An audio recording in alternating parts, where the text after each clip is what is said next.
Kericuhan terjadi saat petugas gabungan hendak mengeksekusi 14 rumah warga di perumahan Taman Duren Sawit, Jakarta Timur. Puluhan warga yang menolak rumahnya dieksekusi melakukan perlawanan kepada petugas. Warga merasa hak mereka sebagai penghuni rumah dirampas oleh petugas, padahal mereka menempati rumah itu sejak puluhan tahun lalu. Warga juga meminta petugas menunda eksekusi karena proses banding di Pengadilan Tinggi Jakarta masih berjalan.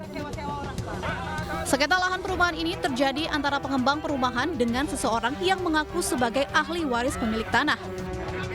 Warga juga menemukan sejumlah kejanggalan dalam sengketa lahan ini. Semua warga 14 memiliki sertifikat asli ya, SHM, dan SHM ini ya, itu ada contohnya semua. Salah satu contoh. Nah, ini Semuanya ada ya Pak? Semua ya? ada ya. komplit. Ada lagi surat dari BPN, Pak. Dan melakukan pengecekan ke BPN tentang status tanah. Di sini jelas sekali ya, Bapak Ibu bisa lihat. Ini ada tulisannya ya, ini dari BPN asli. Di sini ada blokir ya. Sertifikat ini tidak terdapat blokir. Ya. Kemudian sita, sertifikat ini tidak terdapat sita. Kemudian juga informasi kasus seperti tidak terdapat sengketa maupun perkara. Jadi jelaskan. Eksekusi paksa sebuah rumah seluas 800 meter oleh jurusita pengadilan di Jalan Tambak Menteng, Jakarta Pusat berujung ricuh. Salah seorang penghadang meminta petugas sengketa angkat kaki dan membatalkan eksekusi.